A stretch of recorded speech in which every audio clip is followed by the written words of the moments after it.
நண்பா, இன்னைக்கு சாயங்காலம் நீ ஆபீஸ் முடிஞ்சு பஸ்லயோ பைக்லயோ வரும்போது உன் மனசுல என்ன ஓடிட்டு இருந்ததுன்னு எனக்கு தெரியும். வீட்டுக்கு போனா மறுபடியும் அதே சண்டையா? இன்னைக்கு யார் என்ன சொல்ல போறாங்களோ? அம்மா அழுவாங்களா? இல்ல மனைவி முகத்தை திருப்பிட்டு நிப்பாளா?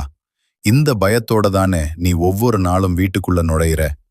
உன்னை பெத்த அம்மா, உனக்காக பிறந்தவ, உன் மனைவி, இவங்க ரெண்டு பேருக்கும் நடுவுல நீ ஒரு கால்பந்து மாதிரி உதப்படுறல்ல.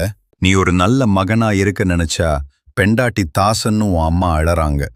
நீ ஒரு நல்ல கணவனா இருக்க நினைச்சா அம்மா பிள்ளைன்னு உன் மனைவி முகம் திருப்புறா. என்னதான் நண்பா பண்ணுவ நீ? ஒரு மனுஷனுக்கு எத்தனை இதயங்கள் இருக்க முடியும்? வீட்டுக்குள்ள நுழைஞ்சதும் ஒரு பயங்கரமான மௌனம் இருக்குமே, அதை கவனிச்சிருக்கியா? டைனிங் டேபிள்ல எல்லாரும் ஒன்னா உட்கார்ந்திருப்பீங்க, ஆனா யாருமே பேச மாட்டாங்க. தட்டுல இருக்கிற சோத்தை விட உங்க மனசுல இருக்கிற பாரம் அதிகமா இருக்கும். அம்மா ஒரு பக்கமா நின்னு உன்னை ஒரு மாதிரியா பாப்பாங்க. மனைவி கிச்சன்ல பாத்திரத்தை வேகமா போட்டு சத்தம் போடுவா.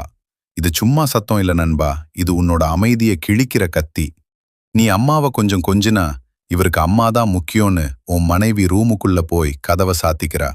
நீ மனைவி கிட்ட அன்பா ஒரு வார்த்தை பேசிட்டா, நானும் இவனை வளர்த்தேனேன்னு உன் அம்மா மூலையில உட்காந்து தொடைப்பால கண்ணீரை துடைக்கிறாங்க. யாருக்காக நீ ஓடுற? இவங்க ரெண்டு பேரோட சந்தோஷத்துக்காக தானே ஒவ்வொரு நாளும் கஷ்டப்படுற. ஆனா இவங்க ரெண்டு பேரும் உன்னை நிம்மதியா இருக்க விடுறாங்களா? 1000 வருஷத்துக்கு முன்னாடியே சாணக்கியர் ஒரு ரகசியத்தை சொன்னாரு. ஒரு ஆணின் பலம் அவன் ஏந்தி இருக்கும் வாளில் இல்லை, அவன் ஆளும் குடும்பத்தின் அமைதியில் இருக்கிறது. நீ நினைக்கிற இது இப்போ இருக்கிற காலத்து சண்டைன்னு. இல்ல நண்பா, இது உலகம் உருவான காலத்துல இருந்தே நடக்கிற ஒரு அதிகார போட்டி.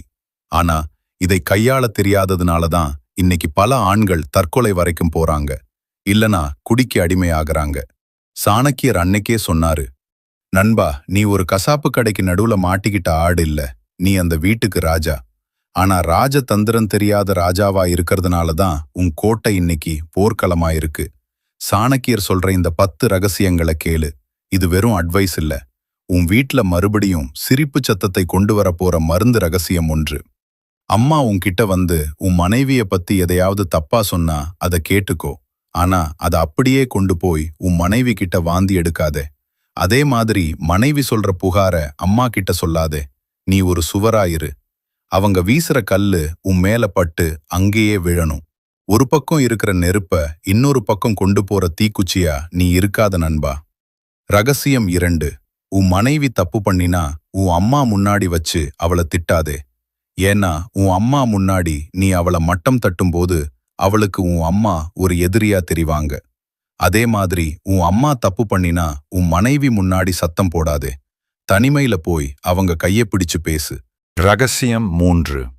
உன் அம்மா ஏன் உன் மனைவியோட சண்டை போடுறாங்க தெரியுமா? பயம் நண்பா. என் மகன் என்னை கைவிட்டுடுவானோங்கிற பயம். அவங்க கிட்ட அப்பப்போ போய் உட்காரு. அம்மா, நீ இல்லாம நான் இல்லம்மா, அவ இந்த வீட்டுக்கு வந்த புது ஆளு நீதான், அவளை வழி நடத்தணும்னு சொல்லி அவங்களுக்கு அந்த வீட்ல இருக்கிற அதிகாரத்தை கொடு. அவங்க பயம் போயிட்டாலே பாசம் வந்துடும். தன் அப்பா அம்மா எல்லாத்தையும் விட்டுட்டு உன்னை நம்பி வந்தவ உன் மனைவி. அம்மா திட்டும் போதோ இல்ல ஏளனம் பண்ணும் போதோ நீ அமைதியா இருந்தா எனக்கு யாருமே இல்லையான்னு அவ அனாதையா நிப்பா. அந்த நேரத்துல அவ கைய பிடிச்சுக்கோ. நான் உனக்காக இருக்கேன், ஆனா அவங்க என் அம்மா, கொஞ்சம் பொறுத்துக்கோன்னு அவளுக்கு ஒரு நம்பிக்கையை கொடு. ரகசியம் 5. நண்பா, இதுதான் இன்னைக்கு பல ஆண்கள் பண்ற தப்பு. எங்க அம்மா மாதிரி சமைக்க தெரியல, எங்க அம்மா மாதிரி நீ இல்ல. இந்த வார்த்தைய ஒருபோதும் சொல்லாதே. உன் அம்மாவுக்கு 30 வருஷம் அனுபவம் இருக்கு, உன் மனைவிக்கு இப்பதான் ஆரம்பம். ஒரு மலரை இன்னொரு மலரோட ஒப்பிடாதே, ரெண்டுமே தனித்தனி அழகு. அம்மா இல்லாதப்போ மனைவி கிட்ட அம்மாவை பத்தி பெருமையா பேசு. மனைவி இல்லாதப்போ அம்மா கிட்ட அவளோட கஷ்டத்தை பத்தி பேசு. அம்மா அவ உங்களை பத்தி பெருமையா சொன்னான்னு ஒரு சின்ன பொய்ய சொல்லு. அந்த பொய் ஒரு குடும்பத்தையே ஒட்டி வைக்கும்னா அந்த பொய்ய சொல்லுன்னு சாணக்கியரே சொல்றாரு. வீட்ல சண்டை நடக்கும்போது யாரு பக்கம் நியாயம்னு பஞ்சாயத்து பண்ணாதே. அங்கே நீ ஜட்ஜு கிடையாது. நீங்க ரெண்டு பேரும் சண்டை போட்டா நான் செத்துருவேன்னு ஒரு குழந்தையா மாறி நில்லு. உன் கண்ணீருக்கும் அன்புக்கு முன்னாடி எந்த பெண்ணோட கோபமும் நிக்காது நண்பா. ரகசியம் 8. நண்பா, இந்த 8வது ரகசியத்தை மட்டும் நீ சரியா கையாண்டால் உன் வீட்டு சண்டையில 70% காணாம போயிடும். ஏன்னா பணம்ங்கிறது வெறும் செலவு பண்ற காகிதம் இல்ல, ஒரு பெண்ணுக்கு அதுதான் அவளோட சுயமரியாதையும் பாதுகாப்பும். சாணக்கியர் ஒரு இடத்துல சொல்வாரு, எந்த ஒரு பெண்ணுக்கு பொருளாதார சுதந்திரம் இல்லையோ அவளோட பாதுகாப்பற்ற உணர்வு தான் கோபமா வெடிக்கும். உன் அம்மா ஏன் பணத்துக்காக சண்டை போடுறாங்க தெரியுமா? அவங்க காலத்துல அவங்க கஷ்டப்பட்டு உன்னை வளர்த்திருப்பாங்க. இன்னைக்கு அவங்க கையில ஒரு 10 ரூபா கூட இல்லைனா என் மகன் என்ன ஒரு பிச்சைக்காரி மாதிரி ஆக்கிடுவானோ, என் மருமகள் கிட்ட நான் காசுக்காக கை கட்டி நிக்கணுமோங்கிற பயம் அவங்கள உனக்கு தெரியாமலே வாட்டும். அதனாலதான் அவங்க உன் மனைவிக்காக நீ செலவு பண்ணும் போதெல்லாம் எரிச்சல் படுறாங்க. உன் மனைவி ஏன் பணத்துக்காக கேக்குறா தெரியுமா? அவ பிறந்த வீட்ல அவளுக்குன்னு ஒரு சுதந்திரம் இருந்திருக்கும். இன்னைக்கு ஒரு பொட்டு வாங்கணும்னா கூட உன் முகத்தை பார்க்க வேண்டிய நிலை வரும்போது அவளுக்கு ஒரு விதமான அடிமைத்தனம் தோணும். எனக்குன்னு ஒரு சேமிப்பு வேணும்னு அவ நினைக்கிறத நீ தப்பா பார்க்காதே. நண்பா, ஒவ்வொரு மாசமும் சம்பளம் வந்ததும் உன் அம்மா கேட்டாலும் கேட்கலனாலும் அவங்க கையில ஒரு தொகைய மரியாதையோட கொடு.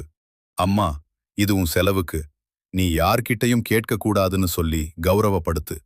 அது 500 ரூபாயா இருந்தாலும் சரி, 5000 இருந்தாலும் சரி. அவங்க கையில காசு இருக்கும்போது வர்ற அந்த தைரியம் அவங்கள உன் மனைவி கூட சண்டை போட விடாது. இதுதான் முக்கியமான ராஜதந்திரம். ரகசியம் 9. அவங்க 2 பேருக்கும் தேவைப்படுறது ஒரு வடிகால். அவங்க பேசும்போது குறுக்க பேசாம கேளு. சரிம்மா, புரியுதுடான்னு மட்டும் சொல்லு. அவங்க மனசுல இருக்கிற பாரம் இறங்கிட்டாலே சண்டை பாதியா குறைஞ்சிடும். நீ அவங்களுக்கு பதில் சொல்ல வேணாம், அவங்க சொல்றத காது கொடுத்து கேட்டாலே போதும். கடைசி ரகசியம் நண்பா, நீ அந்த வீட்டுக்கு தூண். நீ பலவீனமா இருந்தா வீடு இடிஞ்சிடும். நீ ஒரு முடிவெடுத்தா அதுல உறுதியாயிரு. இந்த வீட்ல அன்பு மட்டும்தான் இருக்கணும், சண்டைக்கு இடமில்லைன்னு ஒரு தலைவனா நின்னு பேசு. உன் ஆளுமைக்கு முன்னாடி அவங்க பணிஞ்சுதான் ஆகணும். உன் அறைக்கு செல்லும் போது மனைவியிடம் மென்மையாக பேசு. சமையலறைக்கு செல்லும் போது அம்மாவிடம் அன்பாக பேசு. ஒரு பெண்ணை இன்னொரு பெண்ணின் முன்னால் விட்டு கொடுக்காத ஒரு கணவனைத்தான் அந்த 2 பெண்களுமே உயிருக்கு உயிராக நேசிப்பார்கள். பல ஆண்கள் செய்யும் தவறு ஒருவருக்காக இன்னொருவரை அலட்சியப்படுத்துவது. வேலை முடிந்து வந்ததும் முதலில் அம்மாவிடம் 5 நிமிடம் செலவிடு. உடல்நிலை எப்படி இருக்கிறது அம்மா என்று கேள். அந்த 5 நிமிடம் அவருக்கு 50 வருட ஆயுளை தரும். அதன் பின் உன் மனைவியோடு தனிமையில் நேரம் செலவிடு. இன்று உனக்கு எப்படி போனது என்று அவளிடம் கேள். அம்மாவுக்கு தேவை மரியாதை, மனைவிக்கு தேவை முக்கியத்துவம், பிரையாரிட்டி. இரண்டையும் சரியாக கொடுப்பவன் வீட்டில் ஒருபோதும் சண்டை வராது. உன் அம்மாவிடம் தெளிவாகச் சொல், அம்மா, அவள் இந்த வீட்டுக்கு வந்த மருமகள் அல்ல, உங்கள் மகள். அவளை மதிப்பது என்னை மதிப்பதற்குச் சமம். உன் மனைவியிடம் சொல், அவர் என்னை ஈன்றெடுத்த தாய். அவர் எதைச் சொன்னாலும் என் நன்மைக்காகத்தான் இருக்கும். அவரிடம் கோபப்படாதே. யார் எங்கே எல்லை தாண்டக்கூடாது என்பதை நீ ஒரு தலைவனாக நின்று தீர்மானி.